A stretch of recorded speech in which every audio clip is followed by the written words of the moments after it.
Bonjour à tous, dans ce nouvel épisode, on referme le bloc de la R3 et on l'habille intégralement. C'est parti!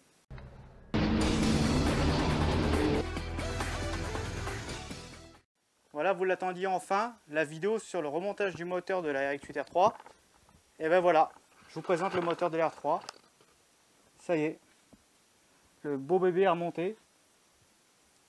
Joint de plénum neuf, joint de cover, le kit basique monté, l'embrayage stage 1 compétition clutch en place, collecteur d'origine, bon ça voilà. Tout le moteur a été nettoyé, vous voyez le plénum, etc. Il me reste juste le papillon à bien nettoyer pour le redémarrage au top. Voilà, tout le bloc est fait. La pompe à eau neuve également, je l'ai changée, j'en avais une de côté, c'était l'occasion de la mettre. Et puis voilà quoi, donc il n'y a plus qu'à le mettre en route bientôt sur la chaîne, ensemble. Ouais, c'est beau petit bloc. La grande jauge de R3 qui est là. Une belle aventure, on va vivre tout ça ensemble, vous allez voir, ça va être pas mal. Voilà, j'espère que la vidéo vous a plu. Vous avez vu ce beau moteur derrière moi, tout propre, tout remonté, bien équipé avec des belles pièces. Rendez-vous dans la prochaine vidéo pour le démarrage. A plus! Mais non, je rigole. Allez, je vous mets, j'ai essayé de filmer toutes les étapes du montage en interne, pas l'extérieur, hein, parce que franchement, il n'y a rien de bien. Monter un alternateur ou un plénum, il n'y a rien d'intéressant. Je vous ai fait une petite compile des passages du remontage intérieur. Je vous mets ça tout de suite et puis j'espère que ça vous plaira. Ciao! Pour commencer, on va d'abord habiller les rotors. On va mettre tout ce qui est joint d'huile au centre. Après, on va mettre tout ce qui est corner et ressort de corner, ressort de side et on va tailler les sides. Alors maintenant qu'on a mis les joints d'huile dans les bagues, on va remonter tout ce qui est ressort ensemble. Alors on repère le sens de rotation du rotor pour ne pas se tromper. On prend notre ressort, on va commencer un petit intérieur. Hop, on repère le pin comme dans la vidéo sur les rotors.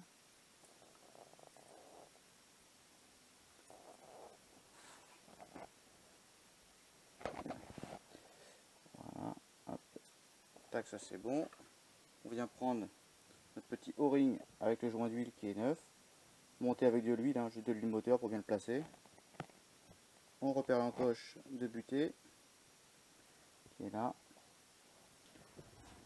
Et on vient de l'enclipser sur son ressort. Alors, hop.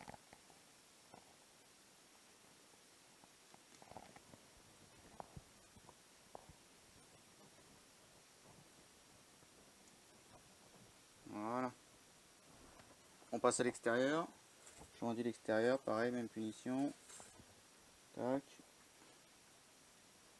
On met en haut.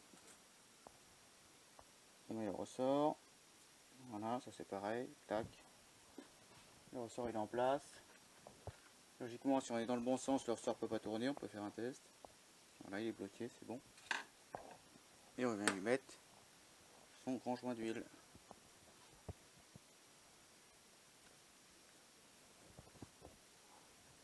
Alors, hop, hop, hop. D'accord, elle est là.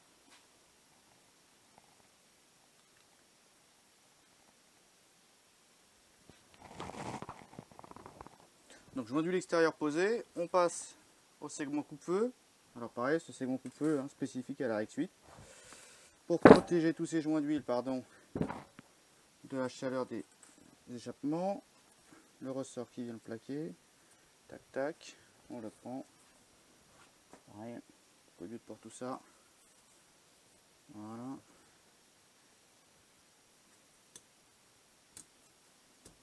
Voilà. Bon, je m'occupe d'habiller les trois autres faces.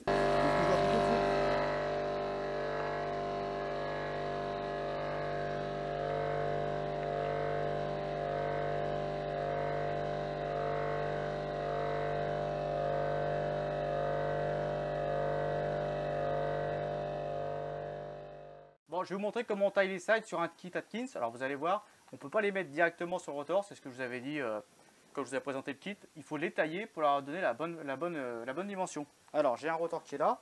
Bon, j'ai triché un peu, j'ai déjà fait un side. Alors je vous montre, voilà, ça c'est un side Atkins. Alors il est taillé d'un côté, là voilà. Et de l'autre côté il est tout carré. Et si j'essaie de le mettre par exemple ici, à sa place, vous voyez, je ne peux pas le rentrer. Alors ce qu'il faut faire, c'est venir. Moi je le fais au petit touret, j'ai un petit touret, voilà, rien de bien exceptionnel. de l'huile et du petit papier pour fignoler. Je viens le meuler gentiment là, en l'huilant régulièrement et en mesurant au fur et à mesure. Et à la fin, hop, quand je le plaque, voilà. Alors on le met en place, on met 2 cales de 0,10 derrière pour l'écraser comme quand il est dans le moteur avec la plate. Et après, on vient mesurer le jeu qu'il y a entre le corner. On le plaque d'un côté, on le plaque vraiment contre le corner ici, hein, vraiment qu'il soit bien plaqué. Et on mesure le jeu maximum de l'autre côté. Voilà. Alors, bon, par expérience, je ne vais pas vous dire combien je mets de jeu. C'est un petit peu mon beefsteak, ça. J'ai appris de mes erreurs. À savoir que le jeu, la tolérance maxi par Mazda, c'est 0,40. 0,40 mm au grand max, qu'ils nous disent. Mais on peut largement la réduire, mais vraiment beaucoup. Il faut savoir qu'un side, il s'use principalement parce qu'il bouge durant sa vie contre les corners, il tape, il se mate de chaque côté. En fait, il rétrécit à chaque fois, tac, tac, tac, tac, tac, tac. Il prend de plus en plus de jeu. Donc c'est comme les Apex. Plus vous roulez, plus l'Apex, le side, prend du jeu. Plus il prend du jeu, plus il s'use vite. C'est QFD, voilà, il prend du jeu énormément. Donc c'est pour ça qu'on prend vraiment, on peut vraiment réduire la cote pour les faire déjà gagner en compression, puisqu'il va quasiment frotter sur chaque corner en permanence.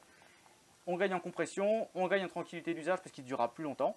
Ce qu'on n'a pas avec les sides d'origine Mazda. A savoir que dans des kits rebuild sur internet, bien souvent ils vous donnent les sides d'origine à la cote la plus longue Mazda. Ils ne se prennent même pas la tête à prendre la lettre qui est marquée sur le rotor, ils donnent la cote la plus longue directe. Et ça marche très bien. Si jamais vous avez peur de ne pas y arriver à tailler les sides à la bonne cote, vous pouvez prendre la dimension la plus longue des sides d'origine Mazda. Vous les mettez partout, vous n'aurez aucun souci, je vous le dis. Voilà, donc moi j'équipe les rotors et après on se retrouve le moteur sur le trépied pour le rassembler. À tout à l'heure. On met un peu d'huile sur la plate numéro 1, pas mal dans l'excentrique, pas mal sur le palier d'excentrique, pardon. Un petit peu partout sur la plate pour les premiers tours de roue.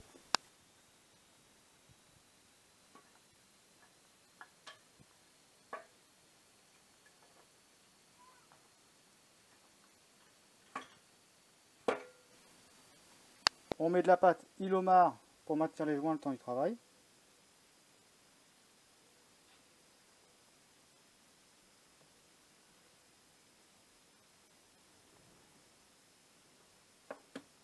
Alors là, on est sur des joints d'eau d'origine Mazda. Ces joints-là, ils ont un raccord.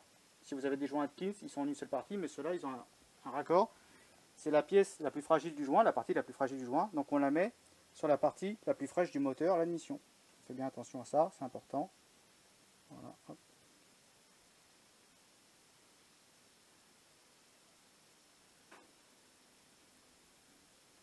Tapoter un petit peu d'Ilomar partout pour favoriser l'étanchéité entre le housing et la plate. Hop. Même traitement pour le joint extérieur.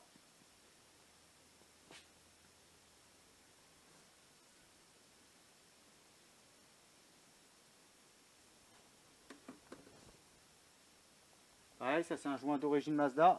Le côté blanc, normalement une fois en place, on ne doit pas le voir. On doit avoir le côté noir vers nous.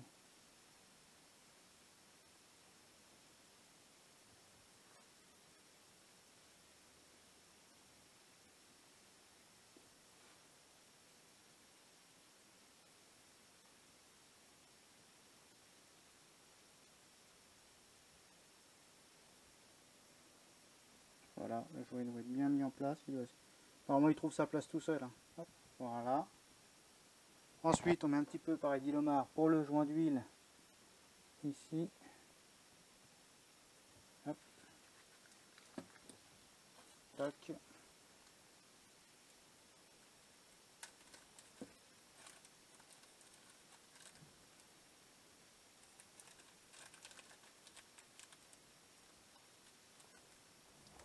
Hop là.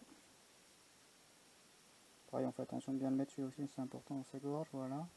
Et ensuite au niveau du carter d'huile, alors il n'y a pas de joint, donc là c'est que à la patte. Alors on y va.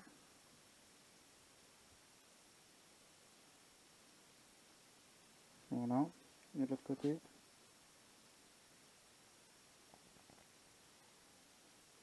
Voilà, on n'a plus qu'à mettre en place le housing.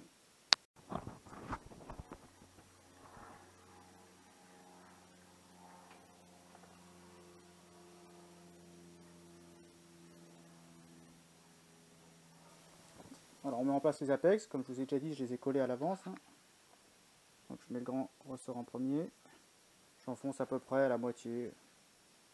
Après je mets le petit ressort derrière. Voilà. Et si tout est aligné, normalement, ça doit descendre gentiment en place. Des fois sur la fin ça peut coincer un peu s'il reste un peu de colle sur les côtés, mais normalement comme ça. C'est bon. Allez, je mets les 3 autres et on se retrouve. Alors voilà, là j'ai mis les 3 apex en place. Surtout bien faire attention qu'il ne, si jamais voilà, vous faites votre pile, ça ne dépasse pas du housing. C'est vraiment le piège. Vraiment qu'il soit bien poussé au fond. Il faut prendre un petit tournevis plat et légèrement appuyer dessus pour bien s'assurer qu'ils sont vraiment rentrés dans la chambre. Là, les 3 sont bien mis, c'est bon. Donc là on va mettre maintenant le joint d'eau de ce côté-là.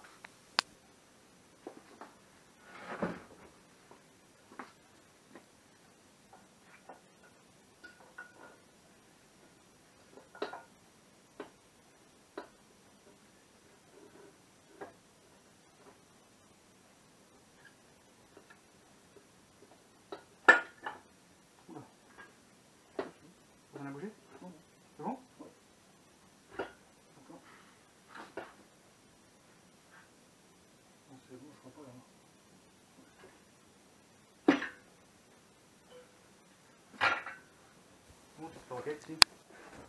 Allez, dernière plate et on referme ce bloc.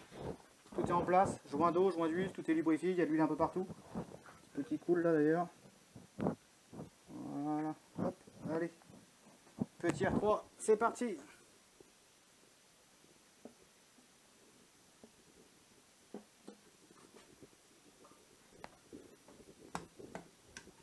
Mieux que sur le plan. Impec.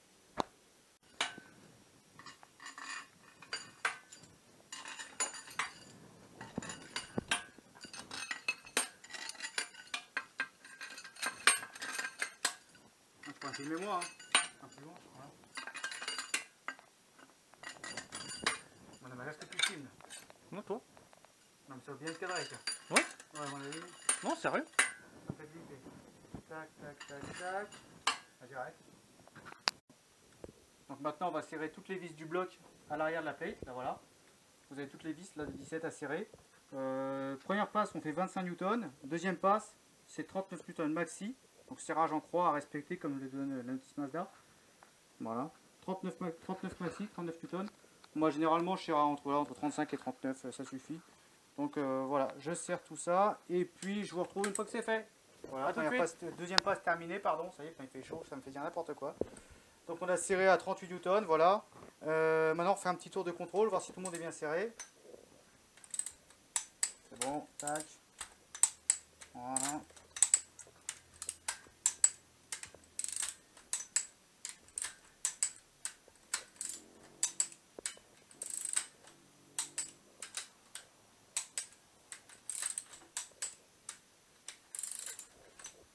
Hop. Il y a 18 vis quand même. Hein.